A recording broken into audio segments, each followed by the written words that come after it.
Welcome back. This is Inside Politics on KTN News. Deputy President William Ruto allied United Democratic Alliance UDA unveiled candidates in 3 upcoming by-elections slated for February and March this year. The impending Nairobi gubernatorial election, as well as the battle for Kabuchai and Matungu parliamentary seats, seem set to offer the Deputy President a chance to gauge his political might in races that pit him against his boss, President Kenyatta, and his probable opponent in next year's presidential election, ODM leader Raila Odinga. Here is KTN's Brian Otieno with the details for us. Buoyed by victory in December's Msambweni by-election, Deputy President William Ruto's Tangatanga has cast its net into the waters once again, this time seeking to control the capital, as well as Kabuchai and Matungu parliamentary seats, left vacant by the deaths of James Lusweti and Justice Murunga respectively. Margaret Wanjiru will fly the party's Nairobi flag in a by-election slated for the 18th of February, currently halted by the High Court. Evans Kakai has been picked for Kabuchai, with Alex Lanya fronted for Matungu in by-elections scheduled for March 4. Opponent wetu tayari wameingia baridi. Wameingia uoga, wameanza shenanigans. Ajili ni watu tu wa shenanigans. Naambia watu wa Kabuchai, sisi tumekuja kuunganisha kila mtu na tunataka wajue ya kwamba tutazingatia demokrasia. Kila mwana Kabuchai ako na haki ya kupiga kura. Nina amani, we are the very first bonds vile tuko hapa kabisa wa hii chama ya UDA, na naomba Mwenyezi Mungu ya kwamba we will deliver the first victory for the party as a team. The move to front the trio, as well as others seeking county assembly slots, seen as a test of political might by the Deputy President, a man who has seen his fortunes within the ruling Jubilee Party dwindle and eventually sour to a point of no return. Wanjiru's candidature threatening to put Ruto on a coalition course with the President, whose Jubilee Party has declared interest in reclaiming the seat. Matungu's by-election promises a showdown between the DP and ODM, which nominated David Were as its candidate. It is only ODM that when you want to present a candidate at the election, you are asked, how did you nominate him? What process did you use? Where is the loser? How did he lose? Did you talk to the loser first before you give certificate to the winner? Only in ODM. You will not hear it in other parties.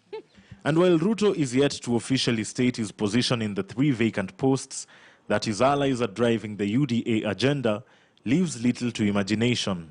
Tutafanya mkutano wa kulonchi chama chetu cha kitaifa ambacho kitakuwa kimeleta viongozi waliochakuliwa, lakini sio wale waliodhaminiwa na wengine kwa sababu wana nguvu ya kuwadhamini. The Nairobi by-election, as well as the mini polls in various constituencies and wards, are expected to be heated as parties and leaders seek to test the waters and flex their muscle ahead of the impending referendum and the 2022 polls. Brian Otieno, KTN News. All right, let's get into that. Continuation of our previous conversation, but changing tunes now. Let me begin with you, Kipchumba.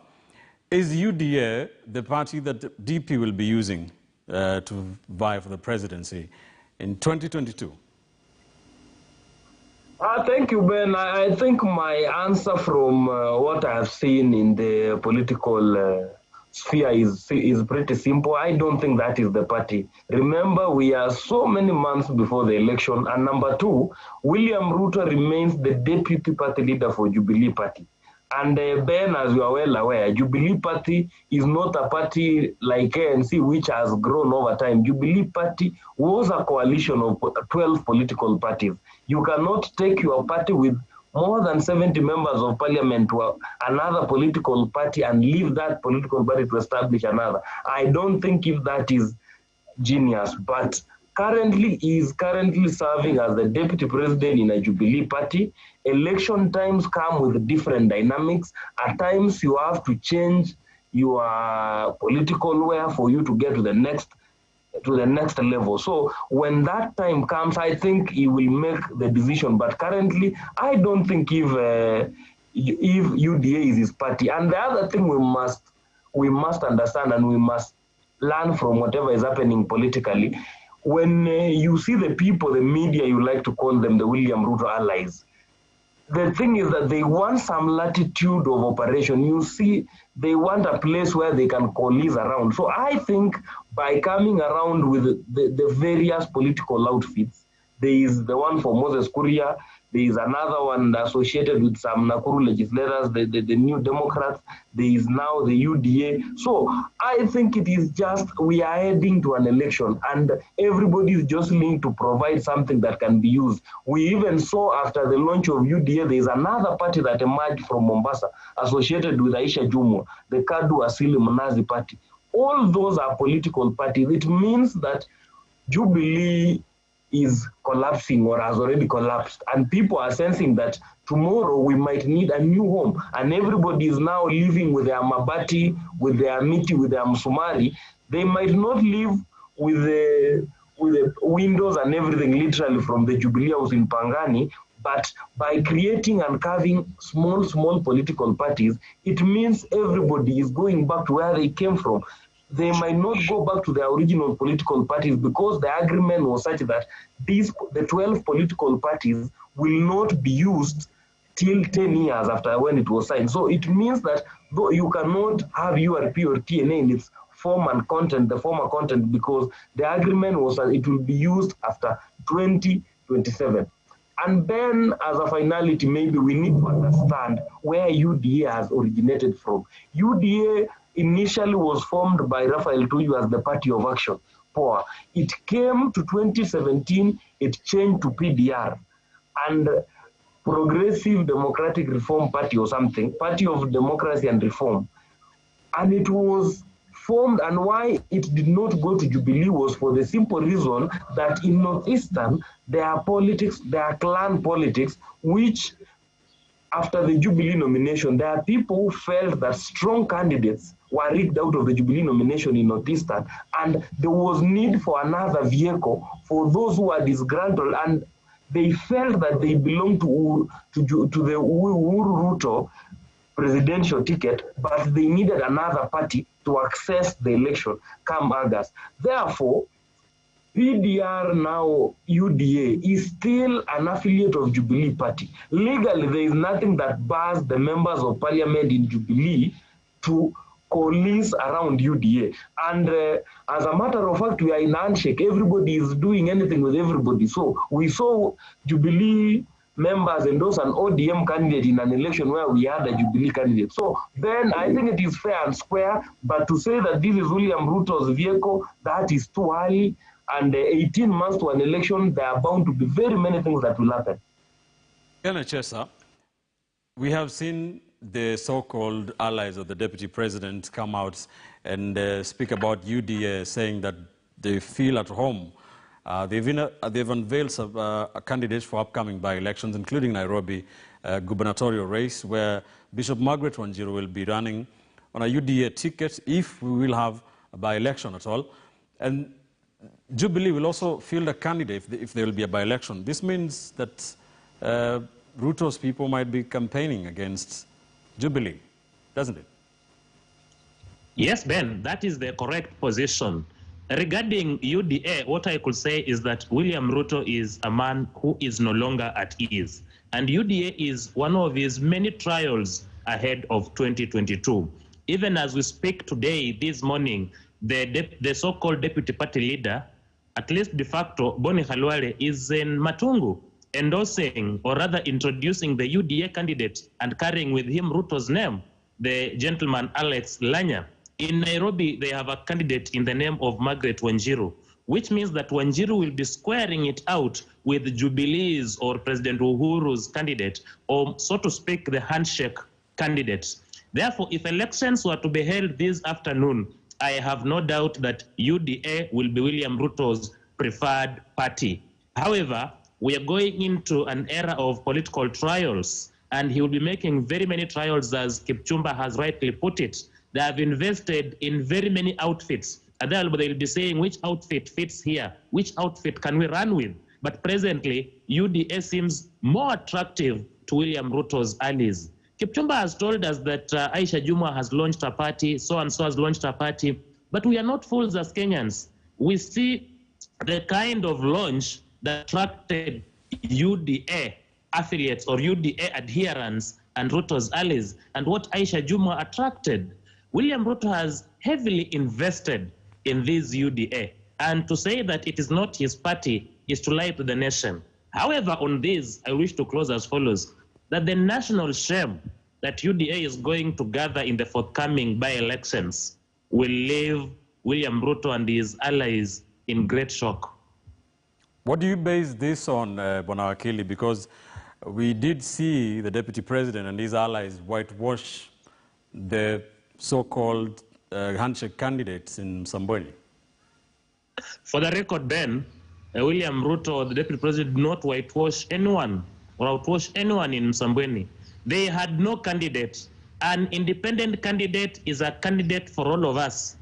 Is a candidate who has not found any ideology or any favor with any party. Now they have a candidate in Matungu, they have a candidate in Nairobi, and they have another candidate, I think, in Ukambani. Let us see if Kenyans who believe in William Ruto will come out in large numbers and vote for these candidates. All right. Well, the handshake candidate in Msambweni was also a weak candidate. There are times when the parties and the Right Honorable Prime Minister has accepted when they present weaker candidates. And this is a democracy, the best candidate wins. It is an independent candidate who won. William Ruto should test his candidate in Matungu and in Nairobi. If they win, then we can say he is a force to reckon with. All right. Thank you for your prediction, Bwana Wakili. Mark Bichachi, the DP has not officially acknowledged UDA as his vehicle. What do you think the formation of UDA, or not the formation, the form, the kind of rebranding of UDA and its alliance with Deputy President, or his relationship being linked to Deputy President William Ruto, what do you think it means to the Jubilee Party? First, let's position UDA correctly and why UDA is special as compared to Aisha Juma's party or whatever other party is there. All of these other parties are independent of the Jubilee coalition. The reason why UDA is important is UDA is part of the Jubilee coalition, and therefore what the Tanga wing of Jubilee is hoping to do is to continue to play cloak and dagger games with the president. In other words, to be stabbing him in the back while pretending to hug him at the same time, which is why Kipchumba was careful to mention that this particular coalition partner, there is nothing legally wrong with Kipchumba Murkomen going there, the dynasty, Susan Kihika going there. There's nothing wrong at all because by the law, by the agreement of Jubilee, such things are allowed. So that's what makes UDA special. But it also exposes the shallowness and the hollowness of the whole hustler narrative. The chairman is a billionaire. The governor candidate is a billionaire. Everyone and everything about UDA is about billions. The only thing that shows a bit of poverty is the wheelbarrow in their logo. The other thing that UDA is the party of is if you are an ousted governor who tried to steal land from a widow, and you are living in the shame of impeachment, and you really need a home to go to, UDA is the place you belong. You will be welcomed with open arms. Now, that is how things portend. Now, will William Ruto use this for his run in 2022? We know not. It depends on how the officials line themselves up, because I can tell you he's definitely going to jump ship from Jubilee. He just does not have the courage to do so, because I think he learned his lesson from Martha Karua. You don't quit cabinet too quickly. You wait until the tail end so that you can quit a cabinet. But UDA, what it represents is the continuation of the backstabbing of Uhuru Kenyatta by members of his own party using a vehicle that is out just within the compound, but nearly at the gate. Dismas, what is your analysis of this? Is this what they call democracy, or is it backstabbing, like Mark says? Well, I think it's a democracy because every person is allowed to form a political party, and if you meet the bare minimums, then you're given a license. But to your prior question as to whether or not UDA is going to be the party for His Excellency Ruto to run on, we need to look at the common denominator, because there are going to be so many parties which are going to be formed by his friends and associates, and Dr. Ruto will stand in the middle like a bride, and there'll be everybody wanting to associate with him. But what we need to look at is look at the common denominator, and the common denominator here is the hustler philosophy. And as I pointed earlier on, the leadership of UDA, which has embraced the hustler philosophy, has no hustlers at the top. It's led by billionaire hustlers and millionaire hustlers. Even the candidates they are presenting to the electorate, you've not seen Mama Mboga, or you've not seen the people who are actually described as hustlers. So then you begin to wonder and ask yourself, if you have embraced the hustler philosophy, how come the real hustler is not being given the opportunity? They've not gone to look for the tradesmen, the craftsmen, the Mama Mbogas, Mama Safi, and give them the opportunity to run on that ticket. And in fact, the people who serve in the administration who are said to have been, the names were recommended by William Samoei Ruto, there's no hustler in the cabinet. Everybody you see in the cabinet, or maybe the principal secretaries, all of them are associated to dynasties, and this was his opportunity to show leadership on that phase. And it's very clear that UDA and the other substitutes and sycophants and associates is a response to the failed Jubilee policies over the last 8 years. Now, Dr. Ruto wants to disassociate himself from the Jubilee failures, where is part and parcel, and then come up with a new outfit about hustlers. And as a nation, if you're not very careful, we will keep on embracing this Stockholm syndrome, that we are falling in love with our captors, that these are the very people who are given the opportunity to run the nation, who are given the opportunity to come up with very solid monetary and fiscal policies. They've been a very successful failure. They score a very strong E. But now they're changing the vehicle. They're coming up with a special purpose vehicle and saying that this is the, this is the house for the common person, and they're repeating the same thing. It would have been very nice if UDA, the leadership would be Mama Safi, Mama Mboga, the people who drive wheelbarrows, watu wa mjengo. Those are the leadership of that political party, and the people have been given those tickets. But now it's incumbent on Kenyans, and we've said these times above number.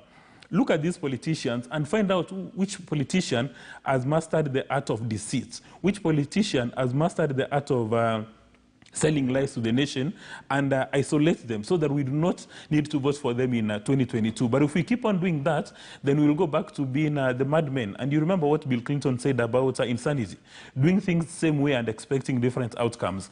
As a nation, as voters, we need to look at the scoreboard and vote with our selfish interest in mind. You cannot be part of the problem for the last 80 years. Then now all of a sudden, you come up with a special purpose vehicle, you isolate yourself, you sanitize, and then you come and say, I'm the Messiah. Then you tell us to say, Hail Mary, you're the person who is going to save Kenya from this economic hardship. Do you see anything fundamentally wrong, Dismas, with the idea or the ideology of reaching out to what he calls hustlers, so the poor in this country, the so-called class-based politics?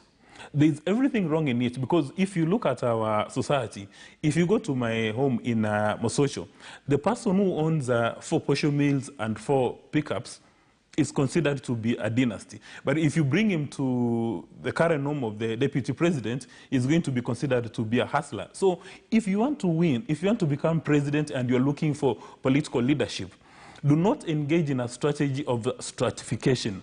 Present to us your credentials. Tell us that this is where Kenya is, and because I've identified the problem, I'll take you to the next level. But if you're going to divide and rule, then that is unacceptable.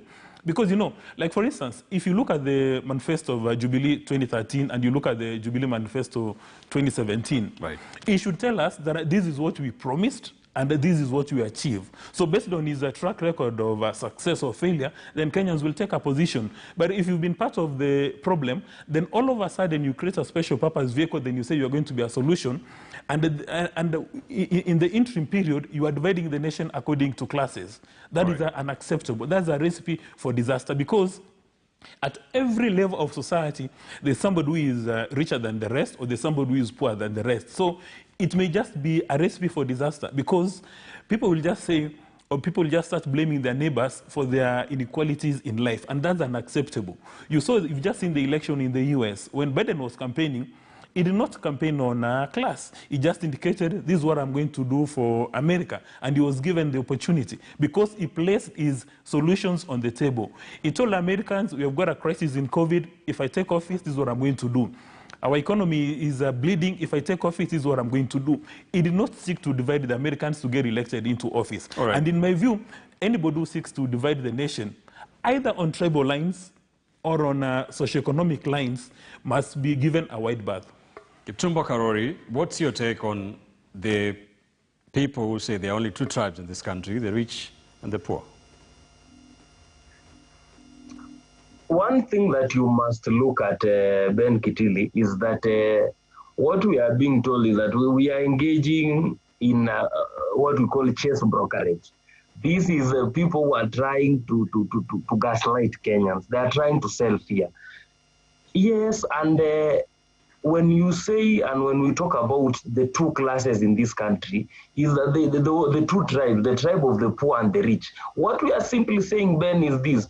If today a poor man from the same tribe, let's say we have tribe A, there's a rich man from that tribe and there's a poor man. If a poor man from the same tribe, tribe A comes, he will not be given audience. They will give audience to another rich man because they know each other.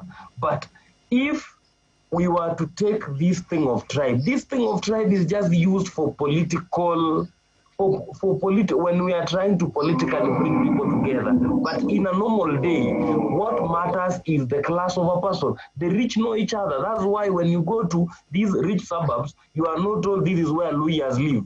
You will go to Karen, you will see all names of everybody in this country. You will see Anodhaya Close, you will see Mununu Gardens, you will see one Bungoma Road or a Bungoma Lane. It is because of the issue of factors of production. The people who have accessed factors of production, Ben, have made it hard for anybody to penetrate that cycle. That is what we are saying. Let us have that discussion. Let us talk about land, for example, Ben, as a factor of production.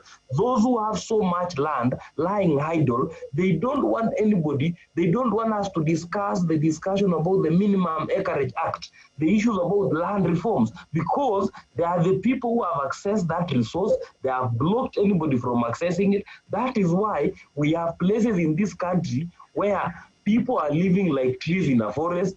You go to a village which is more of a slum, but when you drive next, you see a huge tract of land with nothing, gazelles just jumping from one place to another. Those are the kind of things we need to address in this class thing. Secondly, and the other thing, Ben, as we discussed, when people talk about the hustler nation and even the wheelbarrow, people try to belittle things for political jest. If you ask yourself, what is at the core of the hustler narrative? That is where we need to go, and that is where we need scholars to tell us what is the core of this.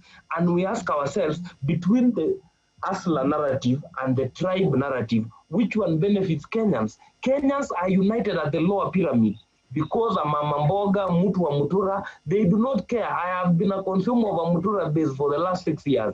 I have never asked Kamau why he's a Kikuyu. But every time I go there in the evening, I consume the products and disappear.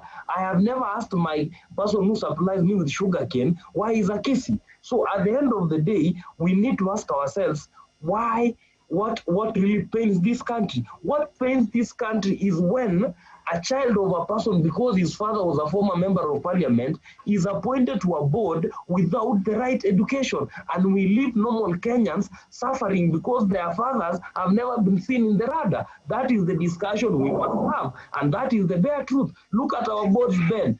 80% of them are full or are stocked with people who their last name is familiar. They might be Kalenjin, they might be Luhyas, they might be Kisis, Pokomos, or any other tribe, name it, but their last name rings a bell. He is a former mayor, a former DC, a former MP, or a former ambassador. At the end of the day, we must make sure that even a child of a watchman in the village can access to be a board member in Kengen. Thank you for that. Thank you. We need to take a break.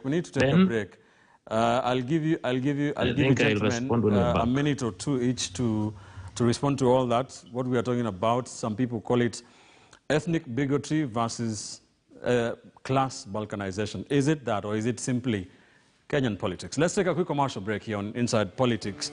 Don't go too far. When we come back, we shall be winding up that conversation and talking about what's happening in the county of Nairobi. The battle for Nairobi is on.